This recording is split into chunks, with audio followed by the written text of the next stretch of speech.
kehidupan. Sedangkan umur panjang dari sisi orang Israel adalah kesempatan. Setiap kali kita diberi kehidupan, itu adalah kesempatan untuk kita dipulihkan dan memulihkan hubungan dengan Tuhan. Kita akan memperhatikan dua tokoh besar kita dari Perjanjian Baru, dari Injil Lukas pasal yang pertama, ayat yang ke-48, dan dia berakhir sampai dengan ayat yang ke-55. Saya membacakannya bagi kita.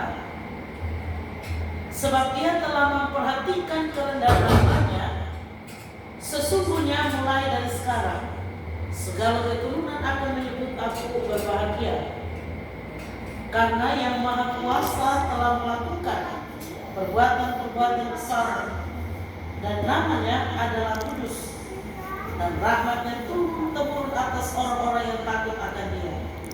Dia memperlihatkan kuasanya dengan perbuatan tangannya, dan mencerai-beraikan orang-orang yang congkak hatinya. Dia menurunkan orang-orang yang berkuasa dari tahtanya, dan meninggikan orang-orang yang rendah. Dia melimpahkan segala yang baik kepada orang yang lapar, dan menyuruh orang yang kaya pergi dengan tangan hampa. Ia menolong Israel hambanya, karena ia mengingat rahmatnya. Kenapa saya bilang dua tokoh besar yang kita bahas dalam sukacita malam ini? Satu laki-laki, tokoh namanya itu Sakaria. Sakaria itu istrinya nama Elizabeth.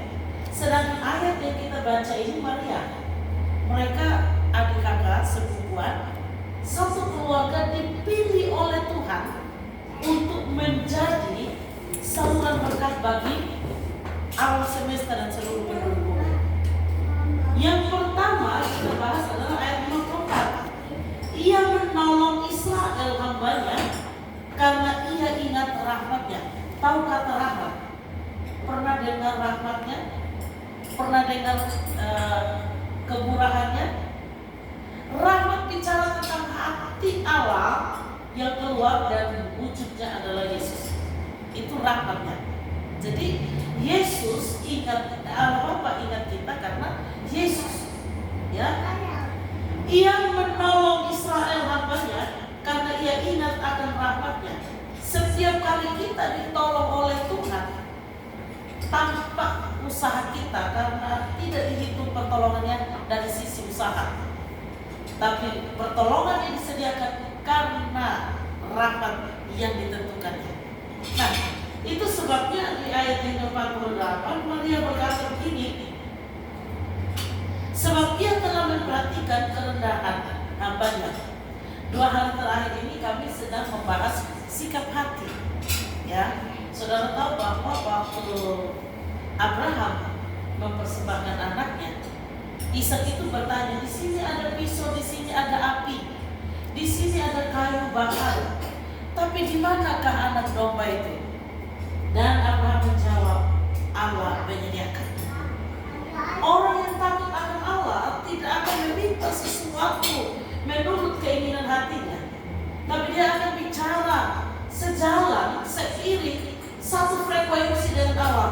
Allah menyediakannya. Apapun yang menjadi kebutuhan secara jasmani, kita harus berkata Allah menyediakannya. Apakah itu keamanan, kesehatan, kesejahteraan, kemakmuran, kita harus berkata Allah menyediakannya. Dan kami membahas kenapa Abraham disebut Allah Abraham, karena orang pertama di bumi ini yang menarik hati Tuhan. Ingat baik-baik, ketaatan itu frekuensi yang mempengaruhi sorga diturunkan. Bisa nangkap ya? Jadi dengan kata lain atau bahasa bumi, sorga bisa turun kalau frekuensi surga ada di dalam hati manusia. Maria berkata, ia memperhatikan kerendahan. Semua perempuan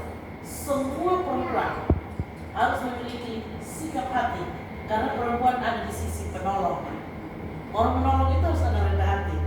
Semua pihak laki-laki harus dekat dengan Tuhan sampai ada perkataan Allah menyediakan. Halo? Amen. Ini berarti kerjasama dari satu keluarga itu menunjukkan bukti iman, bukan satu gereja, bukan satu persekutuan, bukan. Tapi satu frekuensi dengan Tuhan. Ya, sesungguhnya mulai dari sekarang ini segala keturunan akan menyebut aku yang berbahagia. Kita bahas dulu kata bahagia. Biasa di orang-orang pada umumnya berbahagia itu punya alasan, betul? Karena dapat sesuatu yang baru atau apa segala macam. Tapi kebahagiaan kita nggak ada di situ. Di perjanjian lama sampai baru hanya ada satu catatan bahagia. Dia bilang begini, jangan berbahagia karena saya tertunduk padamu, tapi berbahagialah namamu tercatat di sana. Halo, shalom. Amin. Berbahagialah karena namamu tercatat di sana. Bayangkan satu ketaatan mengerjakan dua kehidupan. Kehidupan di bumi dan kehidupan di sorga. Sehingga sejak Dr. Evan mulai ulang tahun di Angke, kita diubah lagunya. Kekal hidupnya, kekal hidupnya, seperti anak yang sementara ada di dalam ada di dalam inak. Itu anak bukan anak manusia daging dulu, anak roh yang menghidupi dalam manusia. Nanti waktu dia lahir keluar, dia harus bentuk manusia karena dia menyesuaikan diri dengan kondisi kita. Sekarang ini anak-anak yang di dalam kandungan bapak mamanya masih satu frekuensi dengan surga, belum bisa dipisahkan, belum bisa. Nanti waktu dilahirkan satu frekuensi dengan kita, karena mereka mulai mengenal dengan mata jasmani. Sekarang mereka masih melihat dengan mata hati. Nah, kenapa hari ini pas ulang tahun susu kok ada cucu dua yang disediakan sebelum kelihatan? Ini Tuhan sedang membawa kita balik untuk refleksi kembali bahwa kehidupan manusia begitu rupa dijagai oleh Tuhan. Shalom. Nah, menurut Alkitab ini pujiannya luar biasa.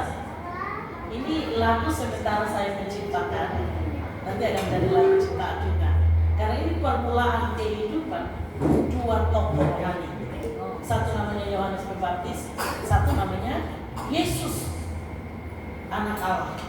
Kalau kita lihatnya, karena yang Maha Kuasa telah melakukan perbuatan-perbuatan besar kepadaku dan namanya adalah kudus dan rahmatnya turun temurun. Tuhan mempersiapkan generasi kita untuk tetap berdiri di barisannya, membawa kabar baik dan selalu bekerja sama. Apakah itu suami istri sebagai papa mama, ataukah anak sebagai papa mama, atau nanti cucunya. Hari ini kita ada pasangan generasi. Ini suami istri, kakek nenek, gitu ya. Di sini suami istri, papa mama. Baru karena papa mama muda. Kita ini papa mama yang, Pak David ini memang belum termasuk ya. Belum. Baru papa mama senior, kalau punya cucu soalnya. Yang punya cucu baru kita nih. Yeah. Nah, berarti kita sedang berdiri bukan untuk sesuatu kepentingan kita, tapi kita sedang membangun satu fondasi menurut Alkitab supaya turun-temurun orang-orang itu takut akan Dia. Dan saya percaya kalau malam hari ini Tuhan berbicara ayat ini, Tuhan sedang mengaruniakan kepada kita roh takut akan Allah. Ada amin? Amin. Hadiah pertama yang kita terima adalah roh takut akan Allah. Dari roh takut akan Allah itu akan mencetak kerendahan hati demi kerendahan hati. Rendah hati kepada sesama, rendah hati kepada Allah, menyesuaikan diri dengan lingkungan, tidak menuntut. Ya. Nah, Ia memperlihatkan kuasanya dengan perbuatan tangannya dan mencerai-beraikan orang-orang yang contoh. Ini perhatikan nih. Tuhan memberi matahari itu juga satu materi khusus yang kita perlu belajar. Itu adalah perbuatan tangannya yang perlu disyukuri. Kalau Tuhan bisa juga memberi kita nafas hidup, itu juga menjadi alasan untuk kita dapat bersyukur. Ada alasan-alasan yang Tuhan sudah letakkan jauh sebelum kita ada. Nanti anaknya saya keluar, nanti diajari bersyukur ya ada papa mama, bersyukur ya ada kakek nenek. Bisa seperti itu. Bisa, karena sebelum anak ini datang, fondasi keluarga sudah dibangun untuk kepentingan Tuhan di bumi ini. Ya, makanya kita bersyukur banget. Saya waktu dapat ayat ini, terus orang-orang tahun, dan saya mendapat luar biasa tadi. Jika Tuhan mempercayakan umur panjang, artinya kepercayaan untuk mengelola kehidupan masih ada pada kita. Tapi jika kita diberi kesempatan hidup, artinya kita masih punya waktu bertobat. Ya, pergunakan hari-hari ini untuk bangun hubungan dengan Tuhan. Yang menurunkan orang-orang yang berkuasa dari tahtanya dan meninggikan orang-orang rendah hati. Saya harusnya ini ayat direkam ditaruh di Facebook Bapak. Kenapa? Hari-hari ini suami lagi pengajaran. Hari-hari ini ayat ini sedang bergejolak di seluruh alam semesta. Penguasa-penguasa, pemimpin dunia, orang-orang yang mengumpulkan harta sedang gelisah karena keadaan sedang tidak stabil, tidak ada kepastian. Tapi orang-orang yang rendah hati, takut akan Allah, mengalami damai sejahtera. Amin. Saya minta kita bersama dengan kiri kanan. Damai sejahtera. Damai sejahtera. Damai sejahtera. Ini kita sedang ada di waktu-waktu frekuensi pergantian suasana. Akan ada orang yang berbahagia karena alasan sesuatu secara jasmani, tapi akan ada orang yang berbahagia karena perbuatan-perbuatan Tuhan yang ajaib. Kita tidak mengerti ya, jauh sebelum Jenny ke Swiss, kita santai-santai aja. Dan hari ini kita seolah-olah diutus berdoa nih. Hadiah kekasih kita nih adalah terbang suami istri bulan madu ke Swiss. Beri kemuliaan bagi Tuhan semua. Itu putih rambutnya masih berhasil loh jalan-jalan. Wah. Hadiah dong untuk istri yang ditambahkan usia sama Tuhan ya. Jadi nikah sampai sekarang baru bulan madu. Ya. Suami istri itu maksudnya bulan madu itu apa sih? Ada kasih dan persediaan Allah di segala tempat. Walaupun situasinya biasa-biasa saja, tapi Tuhan hadir untuk menjadikan luar biasa. Ada amin? Amin. Masih ingat pernikahan di Kana? Pernikahan yang sederhana dengan persediaan yang biasa-biasa. Tidak ada sesuatu yang menyolok di sana. Tidak ada sesuatu yang mulia. Hanya ada pembasuhan kaki. Karena kemungkinan besar orang yang menikah itu status sosialnya rendah. Betul? Sampai waktu mereka mengalami kekurangan, Tuhan harus turun mengambil air pembasuhan kaki yang tidak ada nilai untuk menjadi nilai. Ada amin? Amin. Orang yang takut akan Allah akan menemukan kebahagiaannya walaupun hal itu sederhana dan tidak terlalu bernilai, tapi akan melahirkan kebahagiaan. Sebab bahagia bukan karena nilainya, tapi karena Allah menyediakan. Ada amin? Ini pembangunan rumah rohani yang hari ini kita punya. Hari-hari terakhir ini kita sedang tidak bicara, lu gereja di mana, baca firman di mana, tidak. Kita sedang menata cara pandang yang benar untuk membangun keseimbangan antara rohani dan jasmani. Karena hari-hari terakhir ini tekanan yang melampaui segala akal membutuhkan keseimbangan. Ya. Sebab Ia menolong Israel hambanya karena Ia ingat akan rahmat-Nya. Sudah perhatikan, selama ada firman, selalu akan ada pertolongan. Selama akan ada Yesus, akan selalu ada kebahagiaan. Amin. Sekecil apapun, walaupun tidak bernilai, tapi akan tetap bernilai karena Allah ada di dalam. Amin. Ya, saya itu bahagianya kalau setiap kali telepon cucu. Karena kalau di kota ini menampung banyak kasus itu kepalanya kayaknya ada sedikit gak nyaman, agak puyeng gitu ya. Terus ayo Jonathan kita worship, ayo kita nyembah. Nah Jonathan itu biasanya main musik, murid kecil-kecil, terus dia mulai doa. Di situ saya tahu, oh ternyata bahasa roh tidak harus dengan kata-kata. Halo? Berdoa kepada Allah tidak perlu harus indah, tapi ada kemurnian. Ada amin? Amin. Ya. Jonathan itu berdoa ini. Saya terima kasih Tuhan. Ada sesuatu yang jauh lebih murni dibanding seorang Lina yang dalam pelayanan. Saya lebih hormat Tuhan dalam cucu saya dibanding saya pelayanan. Karena cucu saya lebih damai sejahtera dalam segala hal. Padahal upah itu lagi hujan, lagi angin, cucuku tetap aman. Kalau Oma Dinanya nggak bisa, terlalu dingin dia nggak kuat. Kalau angin dia juga pikiran. Bisa mengerti? Hari-hari ini Tuhan sedang membutuhkan kita punya kerendahan hati untuk mengalami damainya. Sehingga itu dia kemanapun dia pergi, salam damai sejahtera bagimu. Sebab damai sejahtera yang diberikan oleh Bapa tidak sama dengan yang diberikan oleh dunia. Ingat baik-baik, damai sejahtera ada kata kunci dari segala sesuatu yang kita punya di dunia ini. Saya contohkan kecil.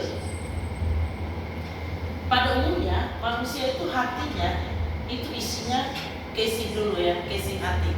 Terus rohnya masuk, roh ini menentukan bisa membuka sukacita, membuka syukuran, membuka berkat.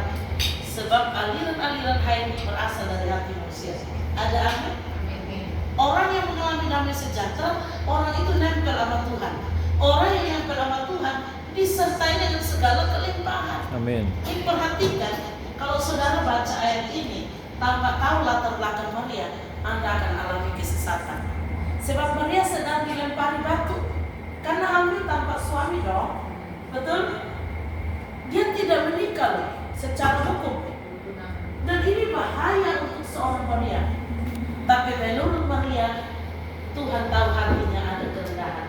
Sampai rahmatnya akan turun-temurun untuk seumur hidupnya. Ada amin? Amin. Bisa tahu kondisi Maria waktu itu dan bayangkan ucapannya jauh berbeda.